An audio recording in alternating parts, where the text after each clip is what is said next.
ಬ್ರೇಕ್ಫಾಸ್ಟಿಗೆ ನಮ್ಮ ಮನೇಲಿ ಪೂರಿ ಮಾಡ್ಕೊಳ್ಳಲ್ಲ, ಜಾಸ್ತಿ ಎಣ್ಣೆ ಇರುತ್ತೆ ಅಂತ ಹೇಳಿ.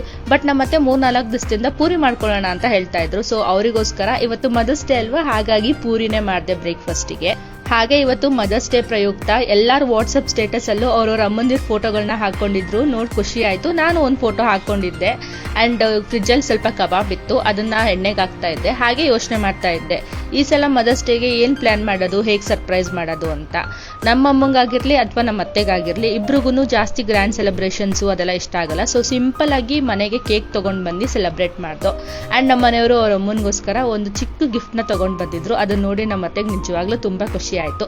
ಅವರಿಗೆ ಜಾಸ್ತಿ ಕಾಫಿ ಅಂದ್ರೆ ಇಷ್ಟ ಆಗುತ್ತೆ. ಸೊ ಒಂದು ಕಾಫಿ ಮಗ್ನ ತಗೊಂಡ್ ಬಂದಿದ್ರು.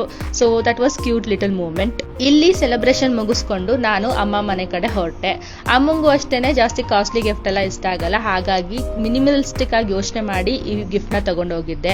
ಅಮ್ಮನ್ಗೆ ಹಸಿರು ಗಾಜಿನ ಬಳೆಗಳಂದ್ರೆ ಸಿಕ್ಕಾಪಟ್ಟೆ ಇಷ್ಟ, ಹಾಗಾಗಿ ಅದು ಮತ್ತೆ ಅವ್ರ favourite colour nail polish and ಅಮ್ಮನ್ಗೆ ಮಲ್ಗೆ ಹೂವು ಅಂದ್ರೆ ಸಿಕ್ಕಾಪಟ್ಟೆ ಇಷ್ಟ, ಹಾಗಾಗಿ ಅದನ್ನು ತಗೊಂಡು ಹೋಗಿದ್ದೆ. ಅಮ್ಮಂಗೆ ಅಷ್ಟರಲ್ಲೇ ಸಿಕ್ಕಾಪಟ್ಟೆ ಖುಷಿ ಆಯ್ತು. ಅದನ್ನ ನೋಡಿ ನಮಗೂ ಸಿಕ್ಕಾಪಟ್ಟೆ ಖುಷಿ ಆಯ್ತು. ಅಂಡ್ ಅಕ್ಕ ಒಂದು ಸೀರೆನ ತಗೊಂಡ್ ಬಂದಿದ್ರು. ಸೊ ಅಮ್ಮನ ಮದರ್ಸ್ ಡೇ ಮಾತ್ರ ಸಿಕ್ಕಾಪಟ್ಟೆ ಚೆನ್ನಾಗಾಯ್ತು.